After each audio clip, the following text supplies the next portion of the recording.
All right, y'all. Before we dive in, a quick heads up. This show is raw, real, and definitely not rated PG. We're talking about adult themes, sexual content, and the kind of stuff you probably don't want blasting through your speakers at work or around your kids. So grab some headphones, pour your drink of choice, and get comfy. Oh, and just so we're clear, we are not licensed therapists, counselors, or sex couches. Sex coaches, Sex coaches. not sex couches. We're just a couple of people sharing our lives experiences and sexy adventures and ethical non-monogamy. So with that, pull up a chair and enjoy the show.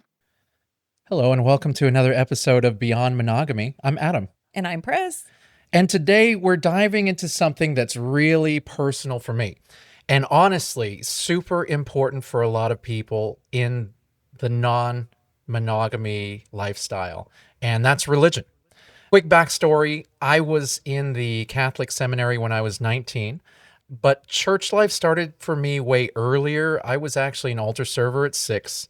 I sang in choirs and was even trained as a cantor as a teenager and a young adult, where I got to sing all over the world, which was really cool. I even got to sing for the Pope. That was neat. So because of that, religion was my whole life. But here's the thing. I asked a lot of questions. I wanted to understand different perspectives, studied other religions, and didn't just blindly follow. And that didn't go off too well with a lot of the folks in the seminary. So eventually I realized I wanted a family. Yep. This beautiful wife next to me. And so I left. And the way people turned their backs on me, it was pretty brutal. Oh, I'm sure. So that experience pushed me toward agnosticism, which for those of you who don't know, that primarily means that we're acknowledging that there's something larger than us, but we don't know what it is. And that made me really skeptical of organized religion. Now, years later, I look around and in the ethical non-monogamy lifestyle, there's a lot of people who are still tied to their faith and struggling to reconcile it with ethical non-monogamy. So that's why I'm so pumped for today's conversation. Yes. And y'all know me. I did not do the seminary route, but I did grow up with a religion. It's very Catholic.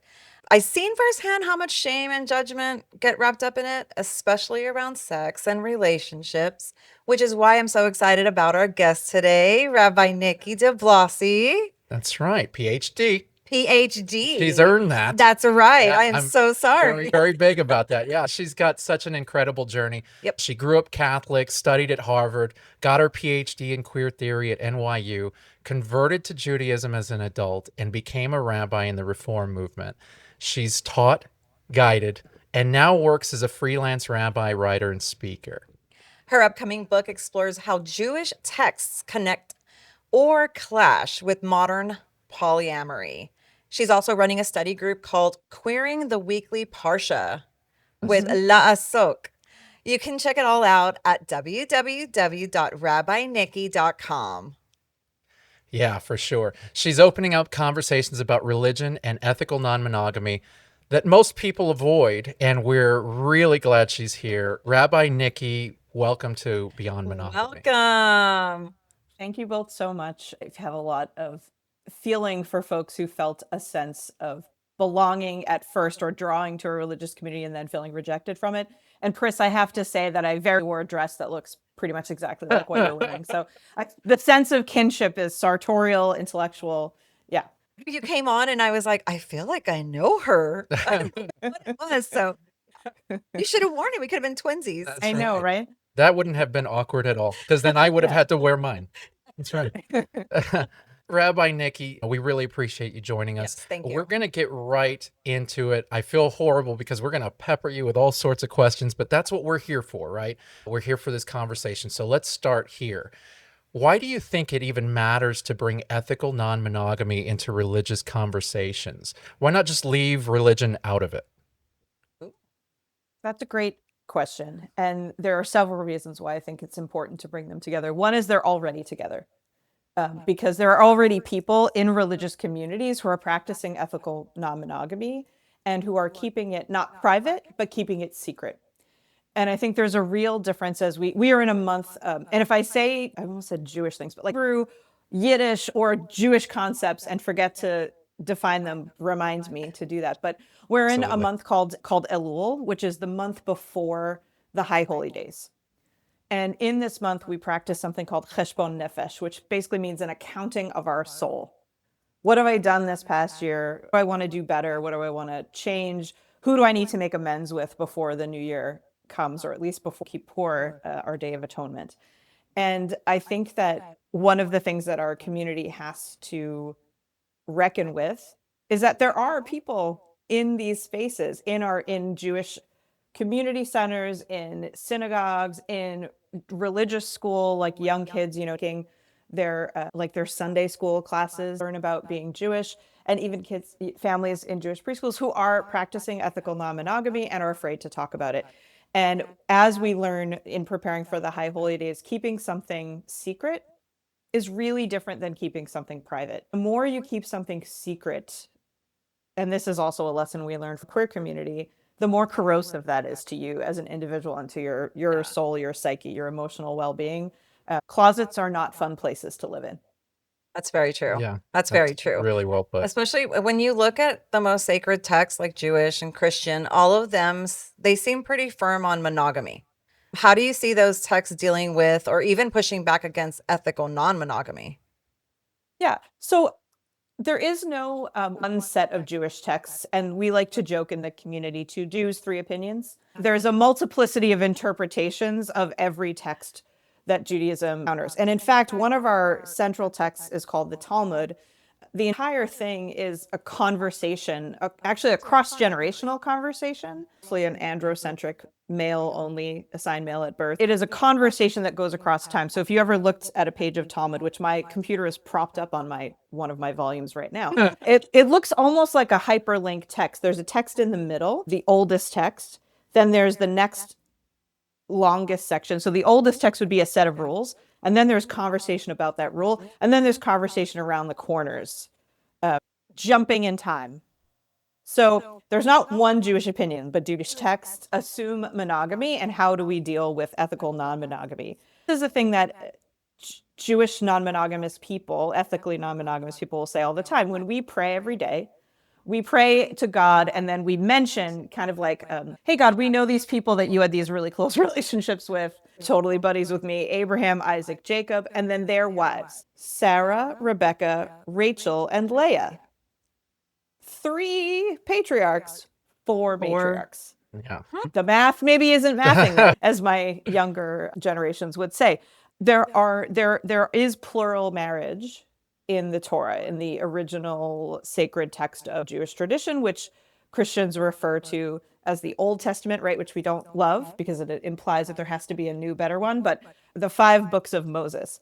And so an ethically non-monogamous person, right, is sitting in synagogue and hearing the rabbi and the cantor and the legitimate leaders with the authority behind us, right, say that we had ancestors who had more than one wife, and they're wondering, why can't you see me? I think we're already there in the text. Now, my entire argument, right, is that we can't simply look to the ancient texts of Judaism to get what the truth might be about how to meaningfully integrate ethically non-monogamous people into Judaism and how ethically non-monogamous people can apply Jewish wisdom in their lives, right? People want to, when you asked before, why would it matter to put these 2 together? Well, religion is, and especially in Judaism, it's so much more than a set of beliefs or a set of rules. For us, it's an entire culture. It's a literature. It's a connection to ancestral wisdom. And that ancestral wisdom has always been a debate. Talmud always has those multiple voices on the page. Always been a debate. The first Jew, Abraham, God says to Abraham, I'm going to go destroy these cities. And Abraham says, Hashafet kol haaretz lo yaseh mishpat, is the judge of all the world not going to do justice? The first Jew stands up to God and says, wait a minute, I'm not sure that was right? We sit in synagogue and we hear these stories about our ancestors. And I think the dialogue has to continue. I know I'm jumping a lot of places, but I'll just say, when I came out as poly publicly to my colleagues on the very gentle forum of Facebook, which I don't use anymore. I don't use Meta products whenever possible. But the reason I did it is because there was a conversation about ethical non-monogamy.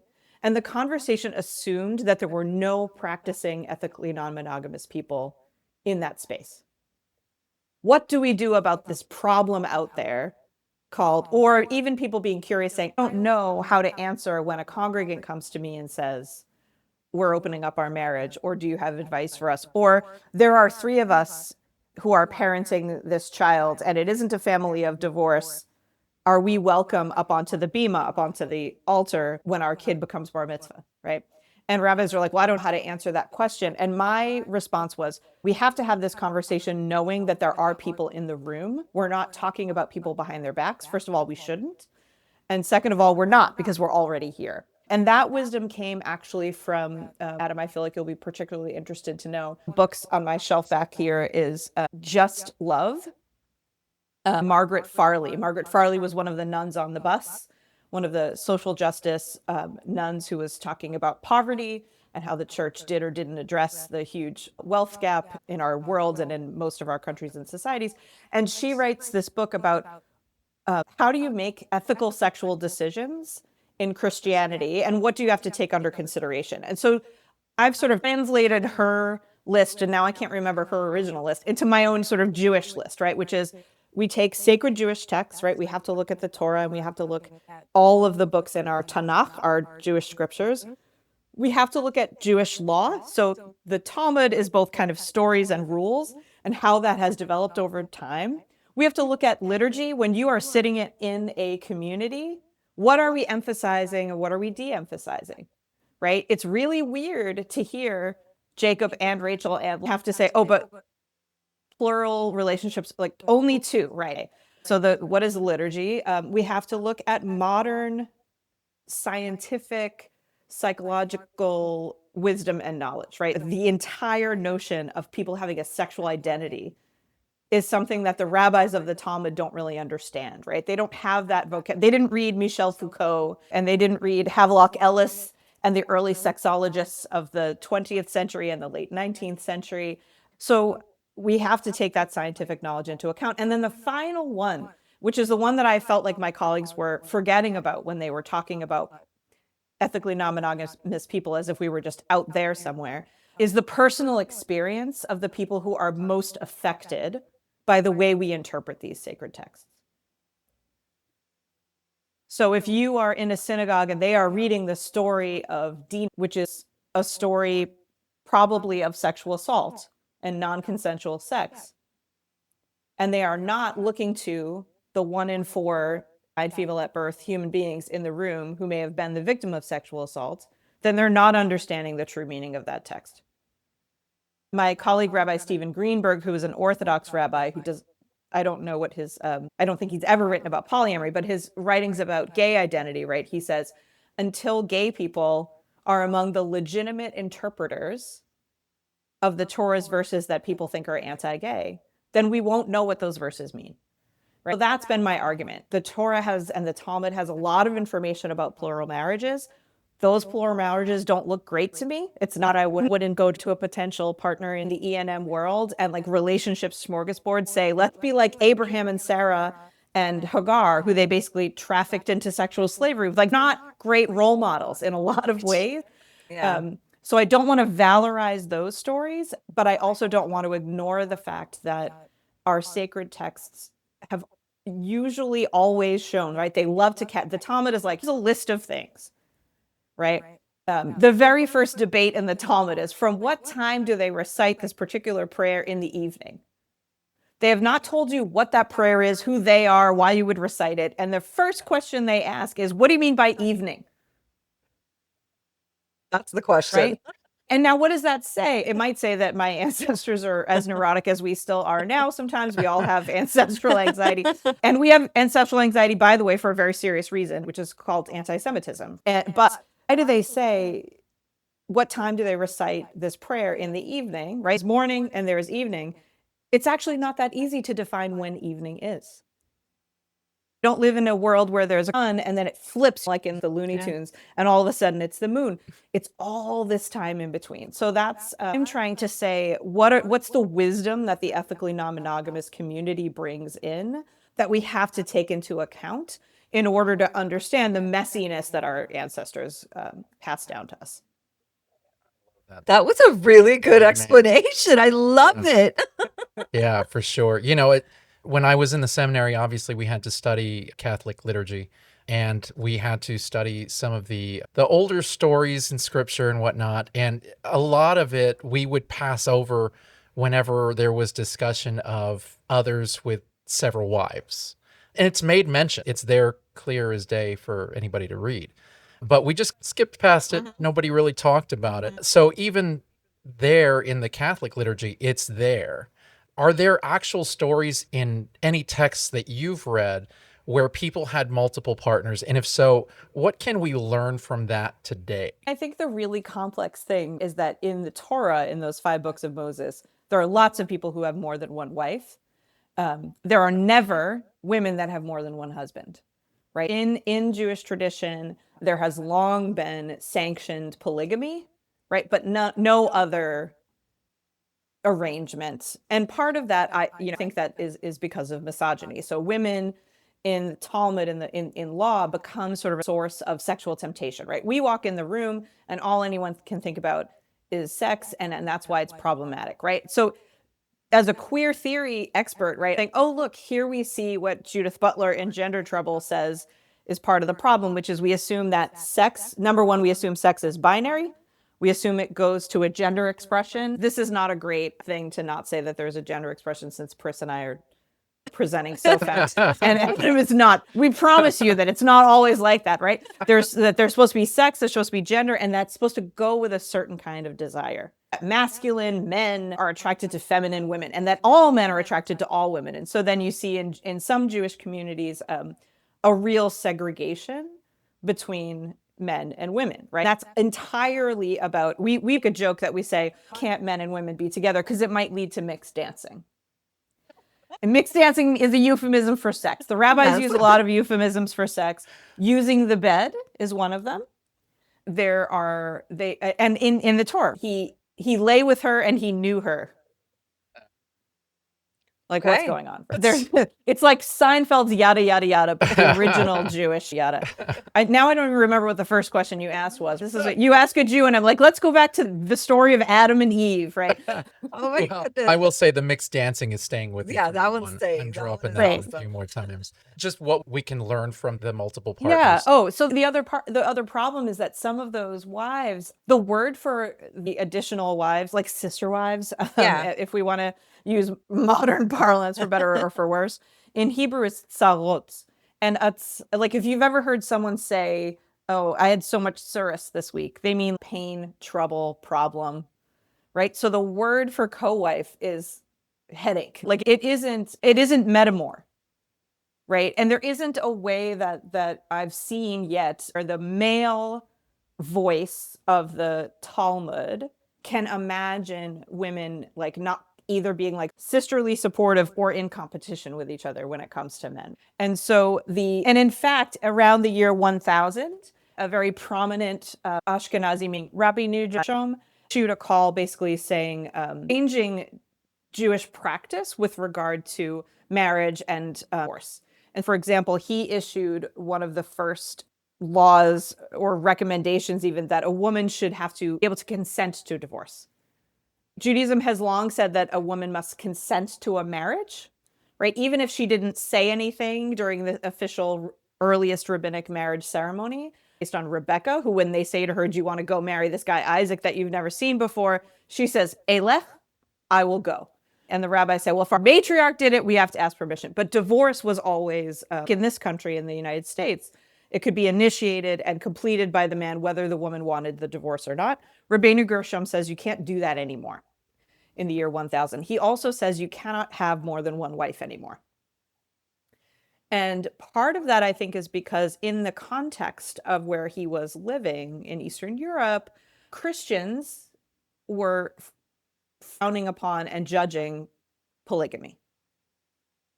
And so if we want to get along with our neighbors and not be labeled deviant, bad, already hard enough, right, to be Jewish in this context, then we need to stop that practice. And Jews in other parts of the world, and particularly in majority Muslim countries where plural marriage was also practiced same way, that it was polygamy only, we're still engaging in plural marriage. So it's really, again, like, what do we learn from those stories?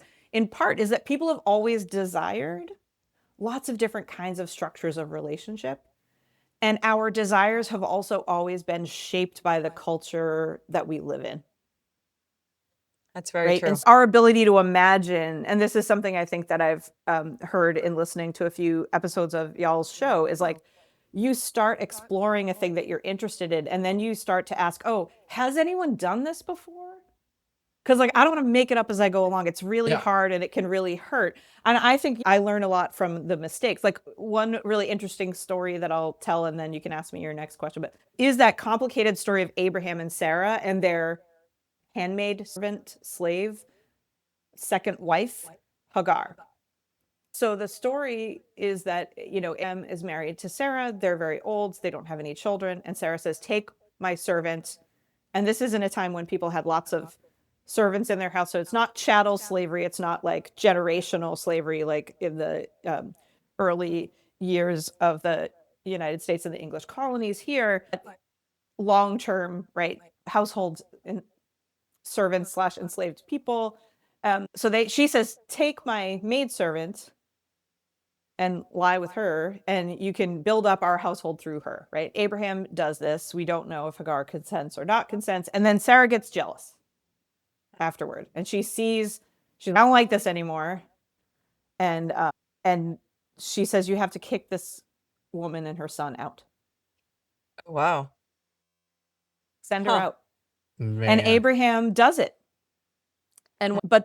So Abraham does this. He sends her out. He puts like some kind of a burden on her shoulders with like some food and some water. He sends her away. She has a whole revelatory experience with God. That it's one of the origin stories actually of Islam. Hagar is the mother of Ishmael, and Sarah later becomes the mother of Isaac. There's a lot going on in that story. But later in Abraham's life, after Sarah dies, Abraham gets remarried.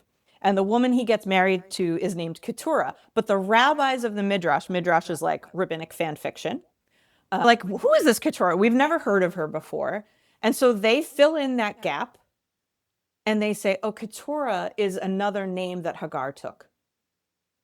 Because when Abraham sent her out into the desert, he didn't want to do it. We know he didn't want to do it because it says in the Torah that it was evil in his own eyes. Like, he didn't want to do it. He did it very reluctantly. And they say the reason he put something on her shoulders is so that she would carry this thing and it would leave a trail in the sand and he could follow to see where she lived, keep in touch with her, and he could preserve the relationship with Sarah, who was jealous, right? But go back to her at the end. Now, this is not the rabbis of my tradition saying that polyamory is cool and Abraham was in a long distance relationship with Hagar and Sarah was okay with it. But what they are saying is they can understand that even if our ancestors made mistakes and even if our ancestors did things that were really unethical, like having a servant and then it even be possible for her to consent to sex, they can't imagine that Abraham wouldn't have feelings for this person. That's a really good story. I don't know a lot of religious stories. Like, they're just- very yeah. interesting. I know that there's a lot of them. I just don't know a lot. I don't know. I get all the religious questions Yeah. in the household. We have a religious question, which is very rare. And I'm like, you do realize I was 19. I'm 43 now. Keeps it all in there. It's all in Well, here. So it's Yeah. My algebra, don't ask me to do that. Oh, that's what I get made fun of all the time for not remembering my times tables, but I could chant you a verse from the Torah. And your book with Wayne State, give us a preview. So how are you digging into the whole religion and ethical non-monogamy conversation? Basically, I started by thinking, I think I started in the wrong way in that I was really being defensive about this is allowed, because that's the question that rabbis often ask first. And then I realized, oh, that's what I don't want to ask, right? Because that it dehumanizes the people involved. Even seen the way that it's done in my movement when it's well-intentioned. When we ask if something is permitted, we're basically saying that we want to follow Jewish law in a particular way. and trace it in a particular way. So like a question that is asked, we have this kind of literature called responsa literature, where this has been for centuries upon centuries, where Jews in different communities are like, well, we don't know how to, a lot of rules in the Torah, like don't work on Shabbat. But they didn't tell you what work meant in the Torah. So they're like, what does work mean? So people would write a letter to a rabbi and say, we don't know how to enact this rule in this community. Or here's a rule that came up that we've actually never seen a reference to in the Torah, and like we want you to help us. And the rabbi will answer back. And we still do that in all the modern movements of Judaism, have this literature, this call and response kind of question and answer. And there was a recent one in my movement where a couple who presented originally as a straight cisgender couple, and then one member of the couple realizes, lives her truth as a trans woman. So now this is two women in a couple. Now they have a Jewish marriage contract that they signed on the day of their wedding. It's not a legal document anymore because they have a civil wedding, but it's a spiritual and emotional document. And the question is, do we need a new document after this person has come out? And there's a long and very well-researched answer that my colleagues give that basically says you're the same person, legally, spiritually, emotionally, religiously, you don't need a new ketubah. And in some ways, I think that's great. And in some ways, I think the only thing that matters is to ask that couple, do you need a new ketubah? How does it feel to see your dead name? So when someone says, is it allowed? It then becomes so targeting to the person. So I started to do that. And then my editor said, oh, remember, this wasn't the book that I asked you to write, that I was really hoping you would write. I was hoping you would write a book for ethically non-monogamous people to say, how can we make meaning out of our lives in a Jewish way? So the book is called Abundant Love, and which is play on words of one of the prayers that we say every day, Ahava Rabbah, a great love, a plentiful love, an abundant love. God loves us with this abundant love. And I always taught my students when I worked for many years at NYU, part of why I really liked that prayer, Ahava Rabbah, abundant love, is that it says God loves us with an unending love. And then how it describes that is that God has a relationship with us and our ancestors, and God gave us the Torah and lots of rules and boundaries. And people are like, how is this love that you gave me all these rules? And then I think, well, as a parent and as a teacher, you give someone boundaries, right? So they can play safely within that space, right? And so to say, like, Jewish tradition teaches us that there's something in the world called God, and that what God gives us is this capacity to not, like, we don't just run around having sex with all the people we're ever attracted to, right? We have boundaries. It's hard to navigate boundaries, right? It's hard to navigate any kind of, it's hard to navigate boundaries with your in-laws or boundaries with your children or your neighbors, right? It's called Abundant Love, and I'm basically taking several models of relationship in Judaism, and instead of deciding which one I think is the best for us to emulate, saying, here are the ways in which it maybe is a lot harder to adapt to polyamory, and here are the ways in which it might be really easy to adapt to polyamory. So I give these three kind of examples of types of relationship, looking at them through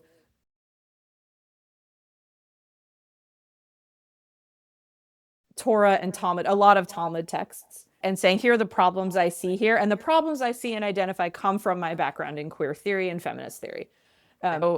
And so therefore, and then there's going to be each chapter will have questions to ask in your relationship to sort of, this is the model that fits for you. Suggestions at the end for ritual adaptations for people who want to express their commitment to each other. And there's going to be there's an introductory chapter about sex, which I think is the other big challenge. But I'm gonna stop there so I don't just recite to you every chapter. But yeah, there's more than I want to say, but I will let you ask the next question first. Now, in a lot of religious spaces, sex is treated like something dangerous, something to control. Do you see ethical non-monogamy as a way to reclaim sex as sacred instead of sinful? I think the challenge is always, to me, it's always, there are lots of ways to do things Jewishly, but not everything is doing things Jewishly. So I have tattoos. This is not a thing that people normally condone in Judaism. A lot of Jews have tattoos now. Of course, I started a Facebook group before I stopped using Meta that was tattooed rabbis, and I'm not the only one.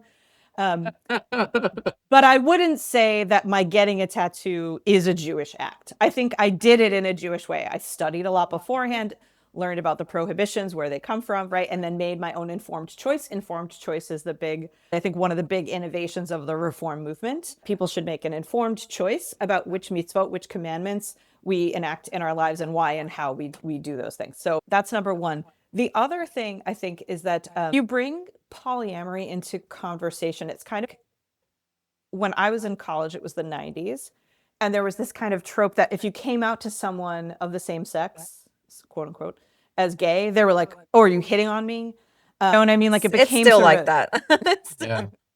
I'm like, no, Pris, it's back in the day, in the 90s. Right. When you say my sexuality is different from the norm, it's seen as predatory, prurient, unnecessarily private. I tell this story all the time about how I used to wear rainbow rings, right? Like that sort of ball chain necklace with one ring in each of the 6 colors of the Roy G. Biv.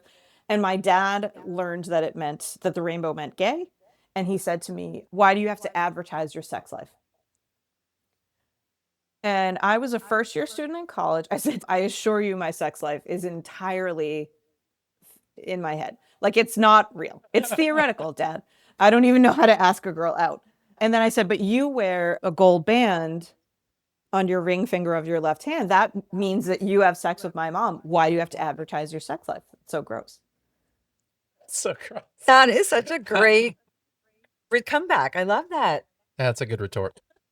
I love that I thought of it before I ever had taken a queer theory class, because it really talks about the double standard that's applied to queer relationships. And I know not everyone thinks that ethical non-monogamy is queer.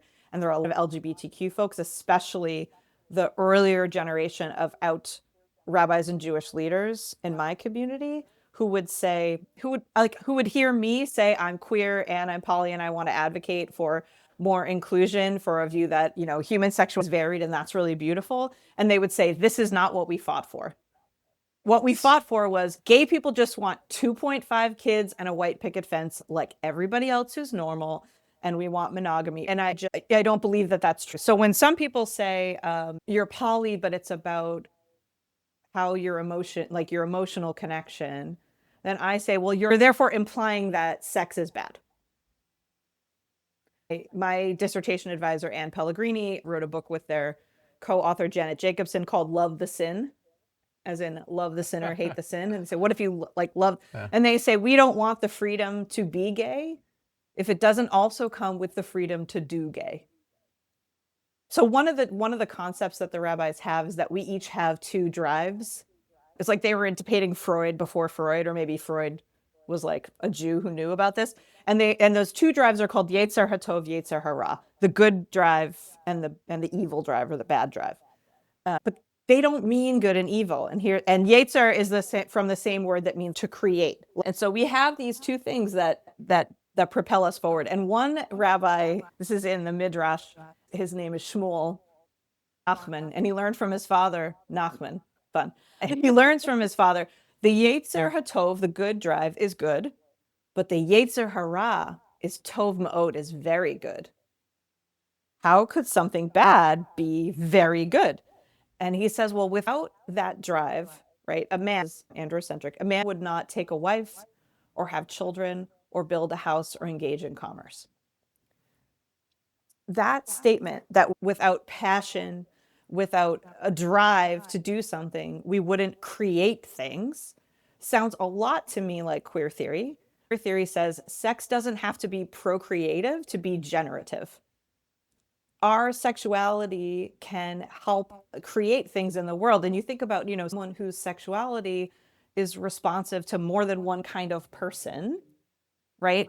How much more creativity. Think about this really sadly in terms of in the early years of the AIDS epidemic, right? We lost an entire generation of people, and we don't know what they would have made in the world. There is a sense of our passions help us move forward in the world. And the rabbis say your Yetzer Hara can be really bad, right? You can abuse it, right? You can engage in non-consensual acts with people, right? There's lots of ways. They compare sex and eating a lot, since they like euphemisms. And I like to say those are both bodily functions. They are. They're I both was like, I'm things. trying to piece it together, how they I'll tell you the connect those story. two. So the part of it is that, right, it's number one, there's a Jewish way to eat, right? Okay. There's kosher yeah. food. So there's a Sure. Jewish way to eat. We bless our food. We say gratitude for our food.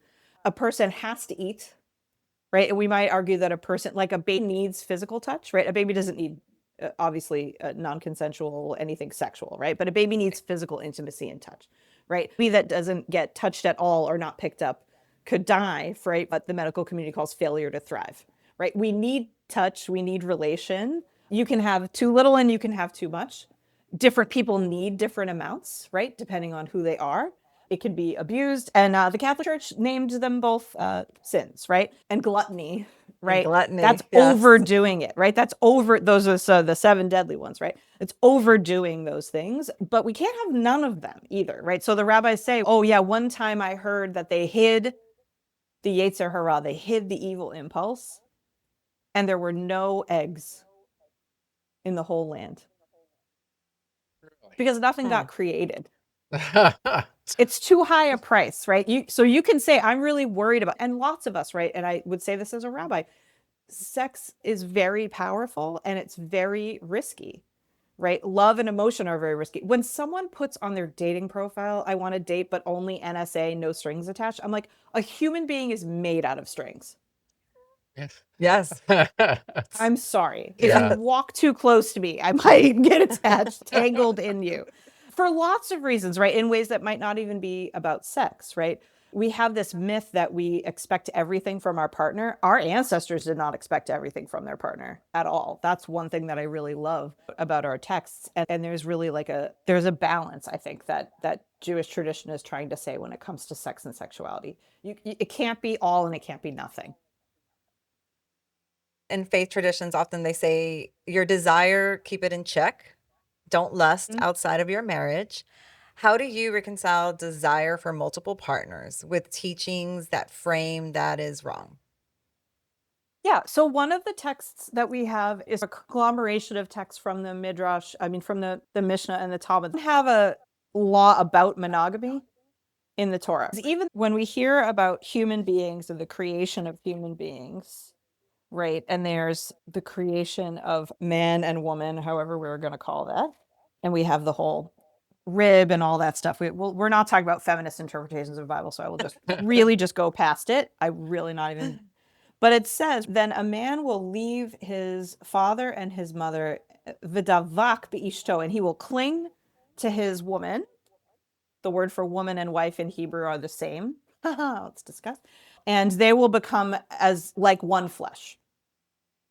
And then there's like tons of stories where men have other wives, right? And yet we're told that you're clinging to each other, right? So clinging to each other doesn't necessarily mean apparently monogamy, which I find is interesting. And then the other text that I really like there's a whole tractate of this. This is the other reason why we know that it's problematic to talk about ethical non-monogamy, and why I always think about, our colleague, Dedeker Winston, one of the hosts of the Multiamory podcast, and her book, Smart Girl's Guide to Polyamory, which is like one of my EM Bibles, is that misogyny is a real big problem that we can't ignore, right? So if I come from a tradition where the word for wife and woman are the same, and the word for husband is Baal, which means master, I have to do some work with that text, right? I am just going to accept that and say, oh, this is ethical non-monogamy, right? It isn't ethical if one person is seen as a temptation and the other person is a whole person, right? So that I would say is the most relevant about desire and whether it's okay or not okay to desire another person, is a really strange section of text in the Talmud, which has a whole tractate just about women. There's not a tractate called men. There's not a tractate called men, right? Men are just they're just people, right? Just like modern medicine today, right? Like, why is there a special lady doctor? Who gets to be the default human being, right? White, Christian, Protestant, straight, propertied, right? Gets to count as a person. But the text is about consequences of having sex with your wife under circumstances that are maybe not ideal, not ethical, or reciprocity and consent. This is my interpretation of it, less possible. Right? The rabbis basically know that they live in a patriarchal society. They don't correct that, but they basically say to men, with great power comes great responsibility. Here are circumstances where you shouldn't have sex with your wife. And they say that the consequences will be that, like, if she gets pregnant, that something bad is going to happen to this fetus and then baby. But one of the circumstances is, my favorite one is the woman who is divorced in his mind.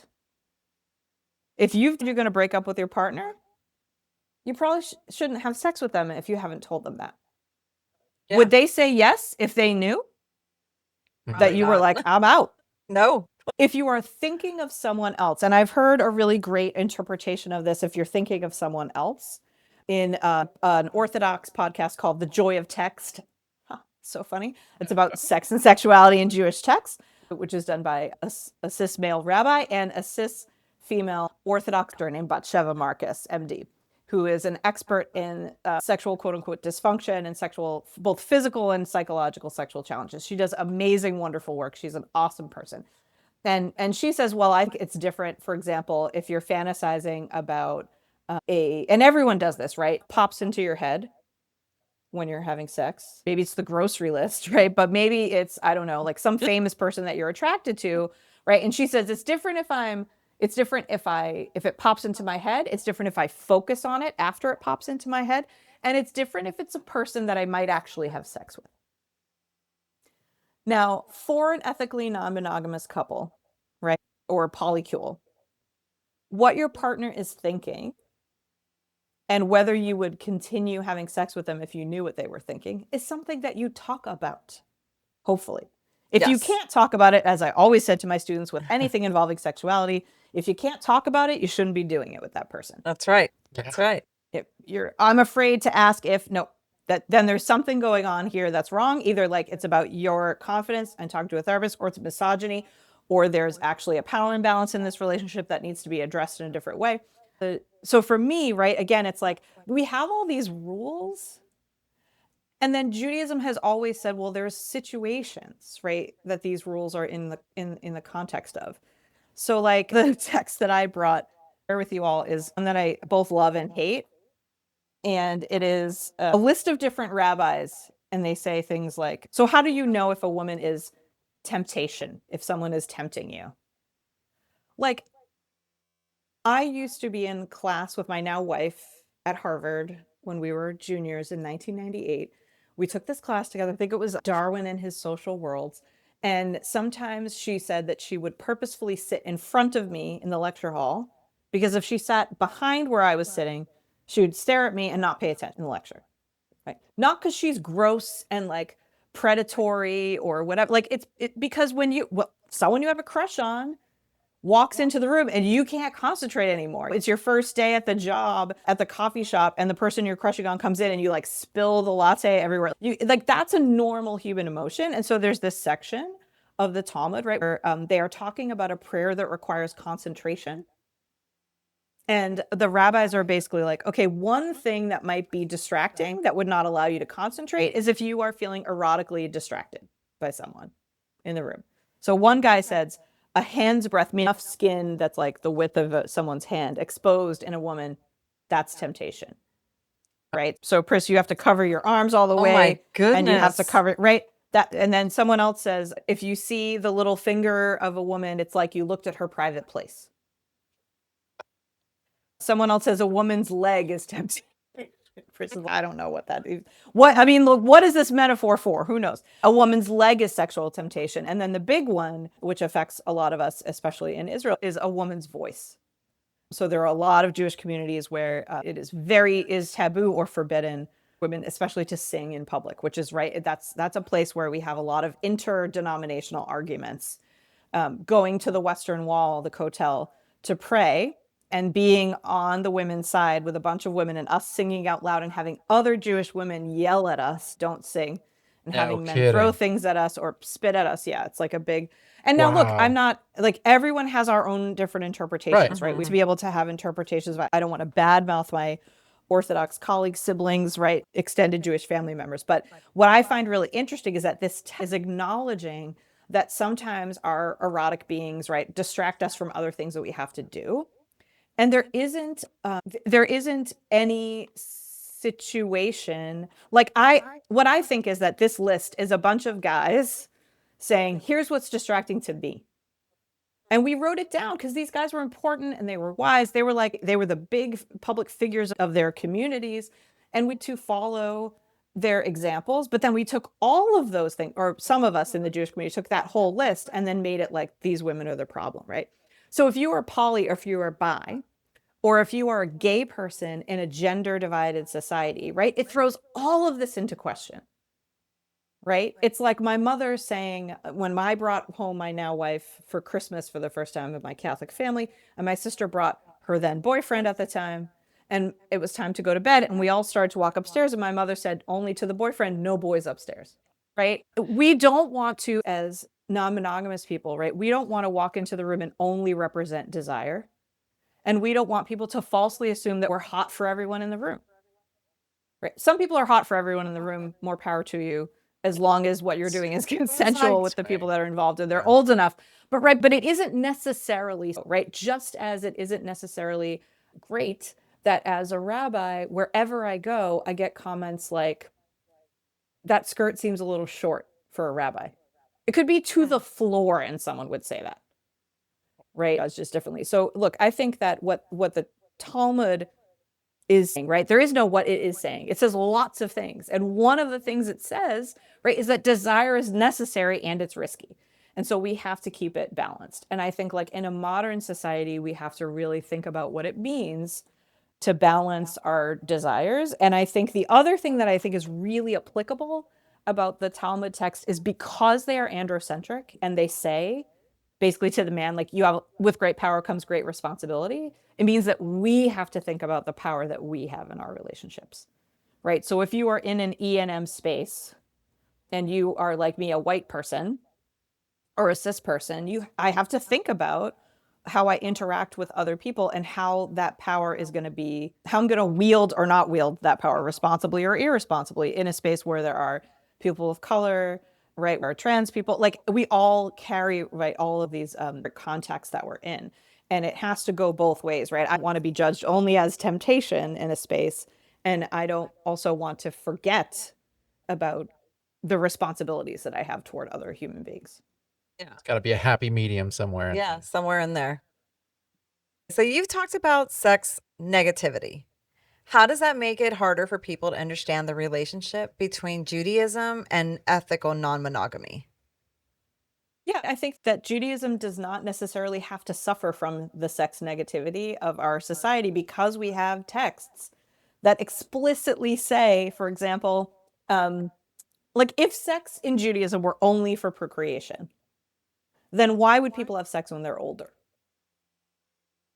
and can't have children? Yeah. Right. That's Abraham and Sarah, that couple, right? These two visitors, maybe angels, we don't know, saying, and when we come back in a year's time, you and your wife, who's like 90 years old, you're going to have a baby. And Sarah laughs. And she says to herself, I'm going to get enjoyment with my husband. And the word she uses for enjoyment implies pleasure. She's basically joking around like, do you know how old we are? This is not like this phase of our lives when this happens. There's a text that I think is really sad. A man who praying these petitionary prayers in the morning, and he's really upset, and his wife hears him say, please God, let me overcome my yetzer hara, let me overcome my lust. And she's thinking, what does he mean overcome his lust? He hasn't touched me in months. And so she's upset, right? Because neglected this part of their relationship. And this story, I think, is a cautionary tale. So she dresses up and he's out in the garden studying in the orchard. There's fruit trees everywhere. There's pomegranate trees. What do you think of when you think of a pomegranate? Mess. I think of mess. Juicy mess. It's a juicy mess. If you Juicy open mess. the pomegranate, Yes. I mean, everywhere. Yes. and one might make some analogies to stereotypically female anatomy, to the vulva, right? It's not, Yes. it's a tree. That's an interesting, another potential anatomical connection that we might make. It's a very suggestive story. She goes out She walks back and forth dressed up in front of him, and he, are you? And she says her name is Cheruta.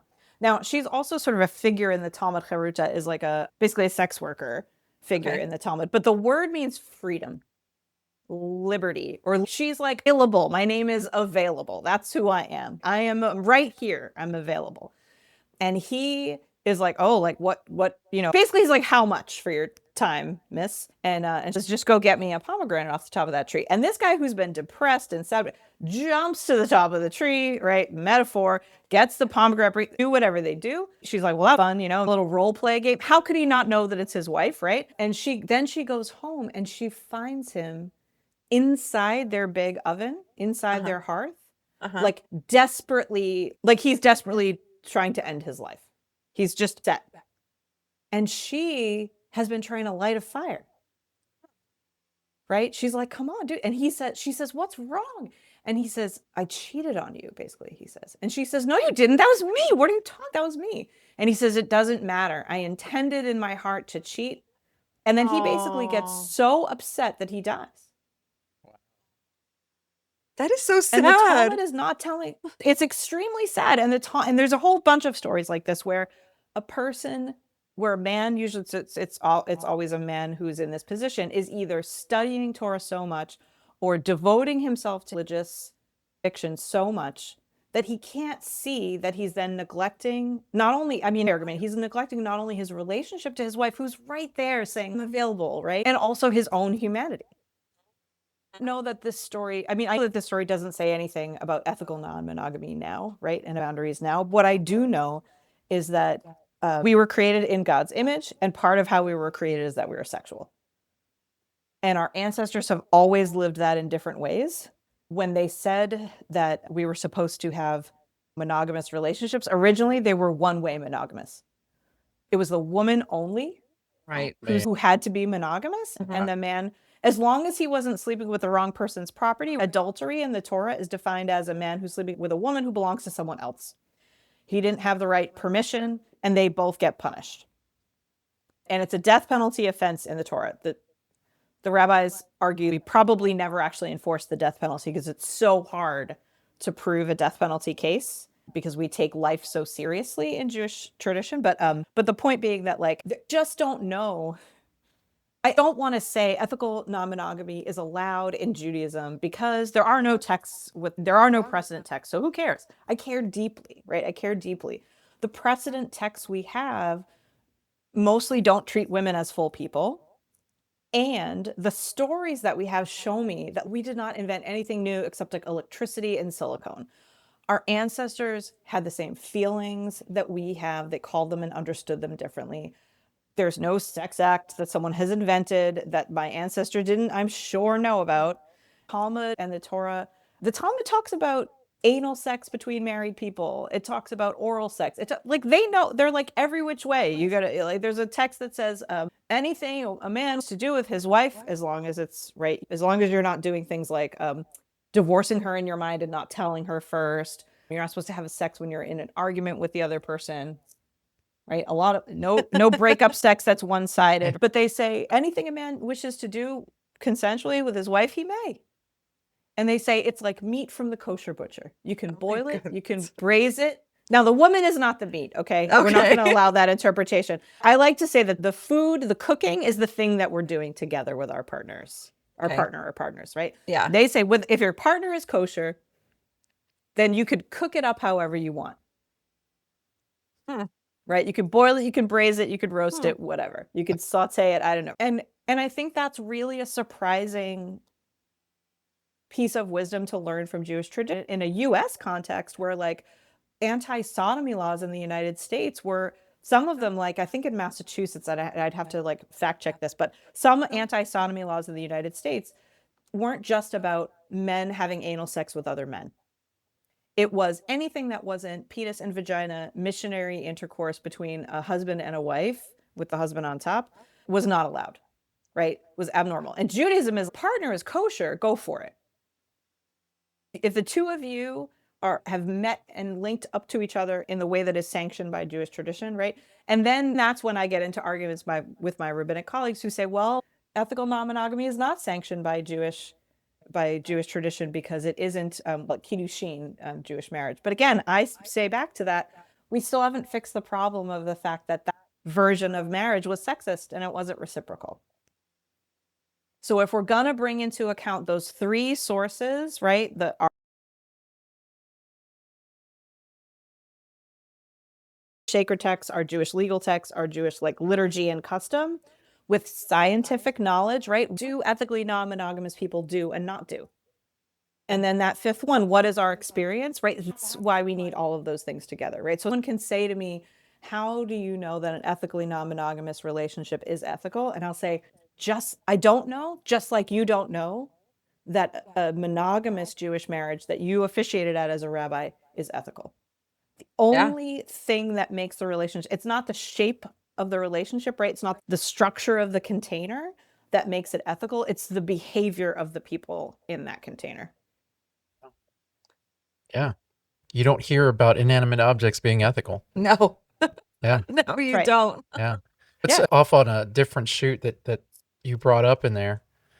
I remember when we came out as poly in 2016, and we had stopped going to church. We were going to church at the time because she was feeling a great pull towards the Catholic Church. She wanted to go back. And I was involved in the music program, so I easily just jumped right back into it. But I didn't want to be there. My heart was not in it. It was just a different thing. I was there for the music. I was there to be a part of that. When we came out as poly and Pris came out as bisexual, as you can imagine, the community turned their backs on us. A lot of friends we lost, a lot of family we lost because they didn't agree with our way of life. And I had a real good friend of mine who reached out to me, who I've known since middle school. And she now lives in Houston. And she said, I just wanted you to know that I am very involved with my Jewish religion, and we don't turn people away for this sort of thing. And I just wanted to let you know that that you don't have to look at organized religion as the enemy because you're being treated like this amongst individuals. And just know that there are places out there that will accept you. And I thought that was very interesting. It was very sweet. And she even invited me to go to temple with her if I was ever in Houston. But that was 2016. And I'm still in contact with her. But yeah, she was the only one that reached out to me with that sort of knowledge and that information. I think that's really, it makes me feel happy to hear. And I also feel like the challenge in my movement in Reform Judaism, most of the responses from my colleagues have been positive to the point of annoying. Like positive as in they would say, oh, that's cool. What do I need to know about polyamory? Or, oh my gosh, someone just came out to me as E&M. I need help. Be an expert. I was like, but I was talking to you as a person. I want to talk about my feelings. Oh, it's sure it's not about me. But there is this real, rabbis, our name Rav, rabbi, is like related to Rabbah, abundant. Our name means a lot. We're people who know a lot, right? We're not specially different than other Jews. We don't have a closer relationship to God. We're not an intermediate, it's not an intercessional relationship like a priest would be. And so it is very sort of person to person. And we don't like not knowing everything. So I love that like there's of rabbis to this thing of this is maybe more common than I thought. More people are talking about it out loud. And I actually don't know how to answer people. But what we don't want to do is turn people away. Part of why we don't want to turn people away in my movement is because liberal religion is shrinking. Right? In a country where when you talk about religion, it means right wing and rejectionary. It is right wing Christian communities in this country who started bringing out conversion therapy in their communities, super harmful, actually detrimental to human beings' lives and dignity. And so then we don't want to say to people, oh yeah, we are totally irrelevant to your lives. All we're going to do is judge you and tell you that you're wrong and you're doing it the wrong way. That's definitely true. But I think there's another part of it, which is that, which is something a student at NYU said a long time ago. She had gone to a Jewish day school, so Jewish Like instead of public school, it's a Jewish religious school where they learn scientific knowledge and normal math and whatever. And then they also had religious education. And it's usually pluralist. So it's not a particular denomination. And she came out as gay and they said, oh, that's great. How do we help you?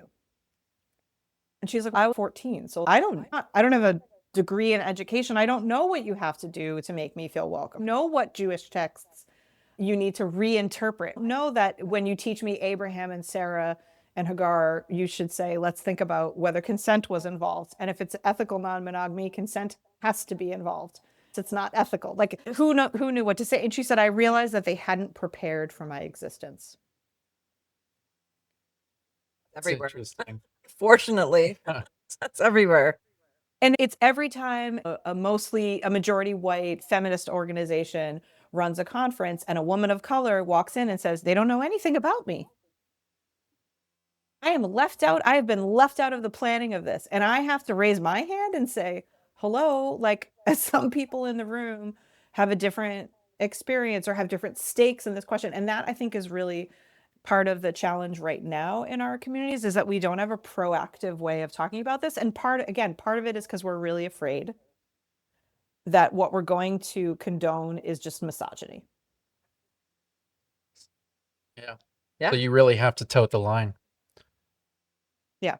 And look, I am afraid that, like, I've been on the apps and I match with people of different genders, and there is a pattern of people saying some things and I'm like, oh, you have not worked on your version of masculinity at all. You do not understand toxic masculinity and you're totally sexist and I am out. Bye.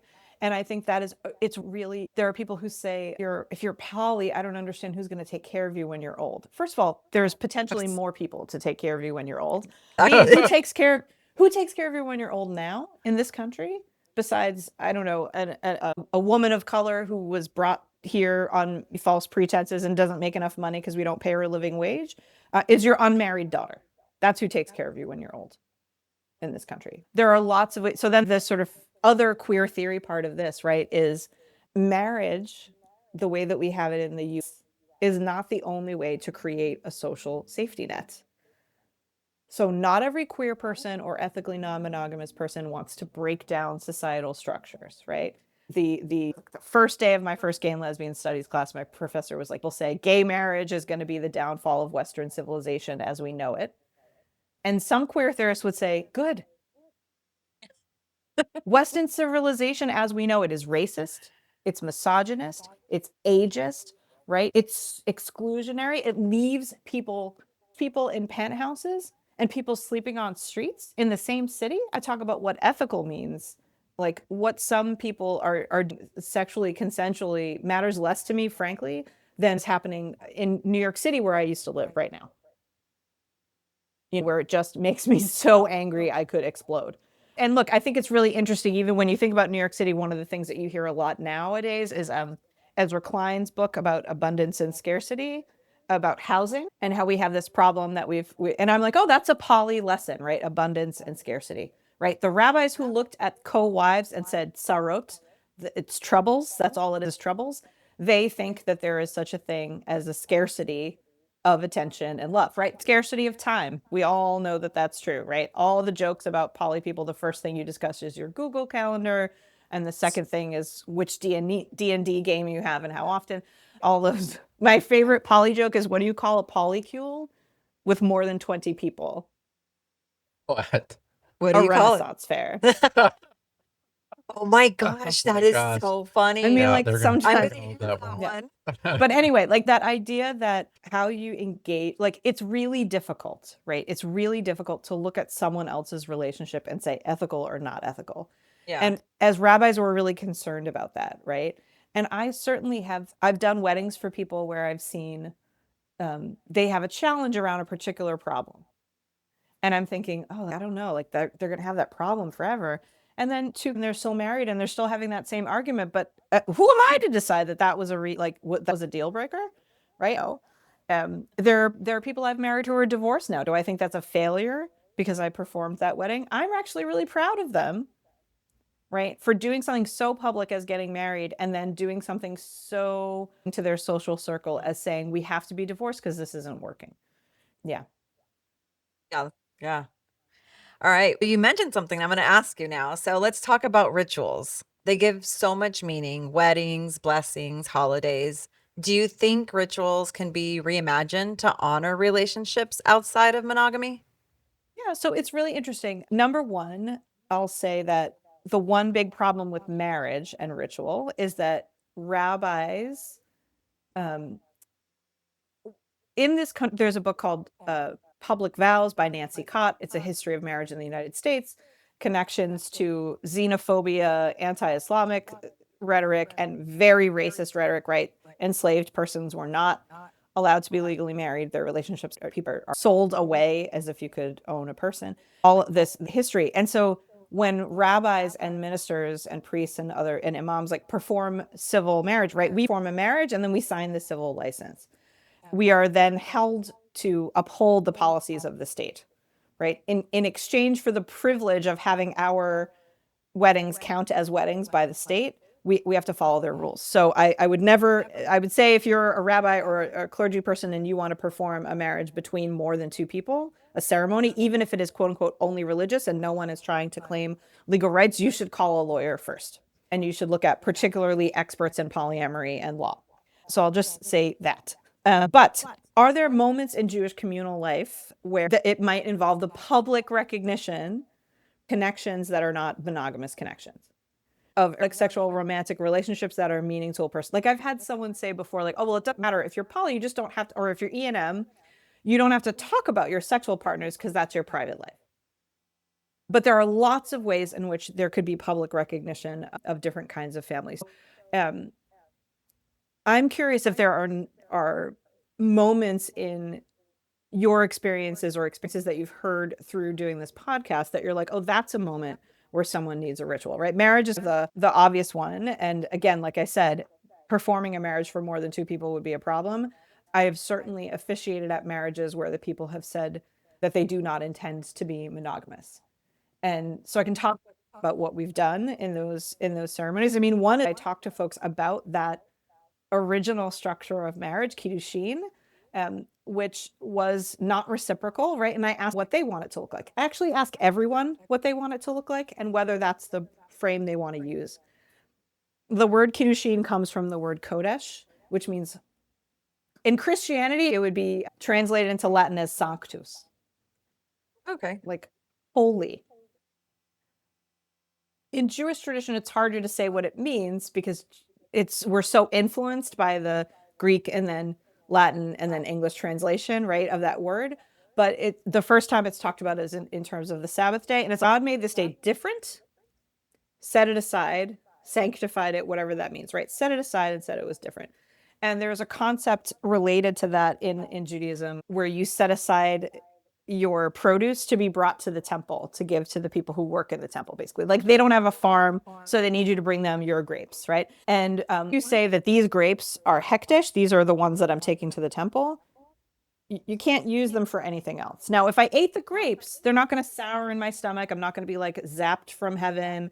Like I've broken my own word, right? So I teach those two things to people and I say to them, you decided to set this person aside, probably because you think they're the most amazing, different, distinct person in the whole world. And I'm sure they are special to you.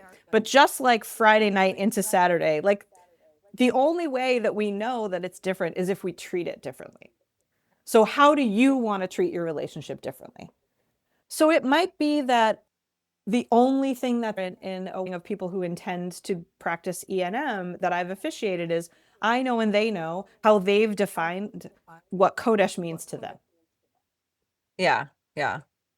I don't have to stand up there and be like, and they're going to have sex with all these other people, like line up after the, it doesn't have to be that. Now, for other folks, it might be that they don't even want to use the metaphor, right, of kiddushin at all, and they want it to look completely different. And there's a ceremony that was developed, that was sort of researched and brought from other kinds of Jewish contracts called shutafut, which means partnership, where if someone was making basically like you're making, it's like an economic, but it's also really like you're starting a venture together, and they would publicly declare that they were starting this venture together, and they would have a little shared, like a little pouch or bag, and put something of value into that bag, and they would lift it up and be like, see, we're in this partnership.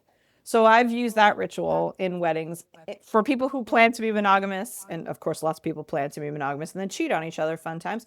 But people who plan to be Yes. monogamous and people who plan to be ethically non-monogamous. And I would say to them, okay, the way that the rabbi who brought this ritual forward and does not think that it should apply, or at least in the book it says these are monogamous relationships, is most people would put their rings in, right? Because that's familiar to us as a wedding ceremony. But I have had folks who have put other things that symbolize like what they emotionally bring to a relationship. I imagine people putting in like their relationship smorgasbord, like worksheet from their last check-in meeting with each other, right, into that pouch. And I'm not saying that to be facetious. Like I really mean like maybe it is like, here is actually what we've drawn boundaries about. And then they lift and say, we want to keep this promise with each other.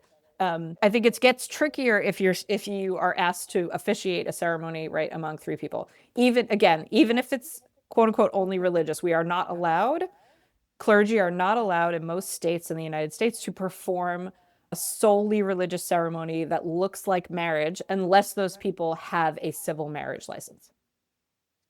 Wow. So like it's for lots of reasons. One of them is fraud. Someone might, like, I've actually had a couple approach me. I had to say, no, I will not do that. Who said, we want to get married in August, but then one of us has to fill out a federal financial aid student aid form. And we don't want to be married because then they'll look at the other person's income. And I was like, yeah, tax fraud is what you're saying you want to do. And no, I will not commit a crime for your wedding. You can get legally married before a wedding. Like lots of people got legally married because of COVID, but didn't have a ceremony, as long as I see that their license is valid. Anyway, so other rituals that I think would be important are like even simple things like in Jewish community, you say a prayer for people who've died called the Kaddish, and you would say that person's name. And some communities have either unwritten rules like social enforcement or actual rules about what kind of relationship you're allowed to state. So if one of you, God forbid, if one of them, I'm not going to use you as an example because two against the evil eye. If a married couple that looks to all, outside as, a normal straight cis and assumed to be monogamous couple, and one of them has a lover who dies, are you allowed to say that person's name? And when I would say this at NYU, when I would invite people to say the names of someone for Kaddish, I would always say, if you would like to share their name and their relationship to you. Now, the reason I did that was not about poly advocacy. It was because I several students who, God forbid, their parents had died very young, or they had a sibling who died. And they always thought they were the only one. And I thought, if you stand up and say, I'm saying Kaddish for my father, so-and-so, then the other student who had a parent who died will come up to you potentially after the service and be like, I'm so sorry that we're like in this same together.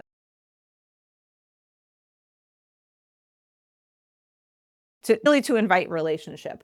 But how awful is it to be told that your relationship doesn't count or isn't legitimate, so you can't even mourn that person and get that from your community?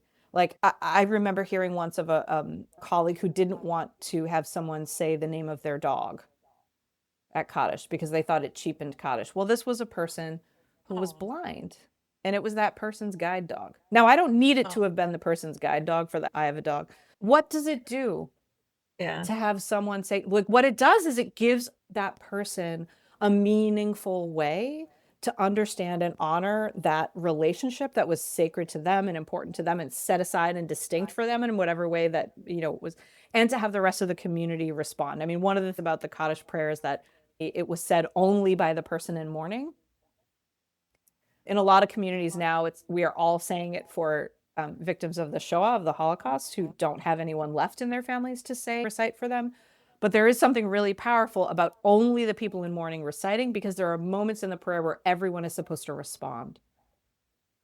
So you stand in a smaller group of people who are mourning, and I can imagine how this would be particularly powerful, right, for someone in a polycule, right? And you have your individual experience as a mourner, and then the rest of the community says Amen, or whatever it is that the line in is the prayer. We're here listening to you. We're right here with you. I think that's a really important moment. I think I wrote a ritual called Tashlich for a breakup. It's a ritual of casting off or letting go that we do at Rosh Hashanah, between Rosh Hashanah and Yom Kippur.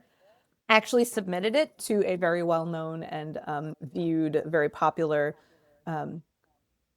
website, Jewish website for creative ritual. And I wrote at the beginning of it, I actually brought it so that I could read the opening of it. This ritual draws on mourning practice, personal reflection, and the ritual of tashlik, or casting away, to help a person after the breakup or ending of a romantic and or sexual relationship. It is specifically designed to offer emotional and physical release for a life cycle experience overlooked in our traditional liturgy, which does include legal rituals for divorce. It also makes space for polyamorous Jews to mourn the ending of relationships that might otherwise be labeled taboo, illicit, or secondary, implying that their end or transformation could not possibly bring grief and hardship. That's part of the introduction that and this is online. If you look up Rabbi Nikki breakup, I think it should be there on my website, but or you can email me if you want it. But the point is that I submitted it to this little website that has a lot of creative ritual, a lot of things that some Jews would consider beyond the pale. And the website wrote back and said, polyamory is too far for us. We will not post it unless you take out the line about polyamory. And I said, I will not take out the line about polyamory because that's where this came from, and posted it myself. There is still a lot of, it's not just that there's taboo, there's just really a misunderstanding. And I think for some folks, just not a willingness to listen. And then for, again, the majority of my colleagues' response some of them said really interesting things like, and I think this shows this issue of responsibility and power and privilege. A rabbi known in my movement, I'm not a wealthy rabbi, I've never had a wealthy congregational job, I've never made money. But I have a very rich in reputation, and I take that really seriously, and I think it's a big responsibility. To the point where when I came out to some colleagues, they said, well, I would have thought that this is just wrong, but the fact that it's you telling me is an indication to me that maybe there's more for me to learn. That's awesome. Which is huge, right? And it's a huge level of responsibility to say, oh, you seem like a ethical person who knows a lot about Jewish tradition and who wouldn't just be flip about tradition. Yeah. Yeah. And I love think that, look, yeah. I think it's true. I think we get to, and I wish that weren't right.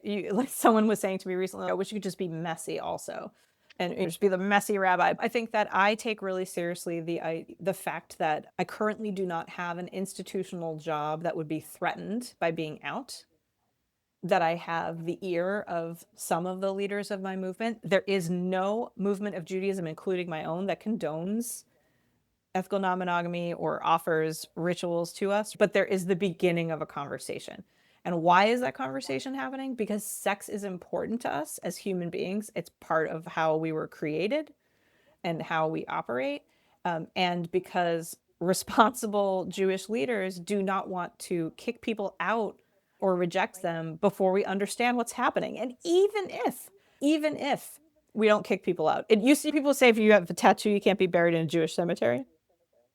Yeah. No. So the rule about Jewish cemeteries was really about like social enforcement of laws and practices. So it used to be in some communities that you couldn't be buried in the cemetery if you didn't keep the Sabbath the right way. And the idea, I understand, right, is if someone's going to perpetually sin or break the law, at some point you have to be like, there's a limit, right? But currently today, even people who I would rather, instead of saying die by suicide, die from depression and other mental illnesses, right? It used to be that you shouldn't be buried in a Jewish cemetery because the original interpretation was you were not treating God's creation with the right respect, to reject you created in God's image. I have never met a rabbi of any denomination, including Orthodox, who would say that's what happens in Jewish cemeteries now, right? Now there's there's scientific knowledge and there's human compassion. And the same thing with a tattoo. No one is going to throw you out of it. There's a Jewish comedian named Gary Gulman. No, Mike Kaplan is the one. I know a lot of Jewish comedians. Mike Kaplan says, they say you're not supposed to be buried in a Jewish cemetery if you have tattoos, but I've never seen a bouncer. There's no bouncer. There are ways in which the boundaries, right, of Judaism were created because we are loved with an abundant love, right? And boundaries keep us safe. And then there always have been ways that we have had to move and change and adjust those boundaries when we come to know certain human realities. This conversation was amazing. I loved it. The religion is such a huge part of people's lives, whether you're still in it or you've stepped away. And hearing how it all connects with ethical non-monogamy really opens doors most of us don't get to walk through. Totally. Yeah. And for me, this one hit hard because I know how painful it is when a religious community turns its back on you. But I also see hope because rituals are being reimagined. Leaders are starting to listen. Communities are slowly starting to open up. And the conversation is being had. We're having it now. Yes. So if you're out there wrestling with faith and ethical non-monogamy, just know that you're not alone. Yeah, you're not alone. And I couldn't have said it better, Rabbi Nikki. Thank you. Thank you so much for joining us.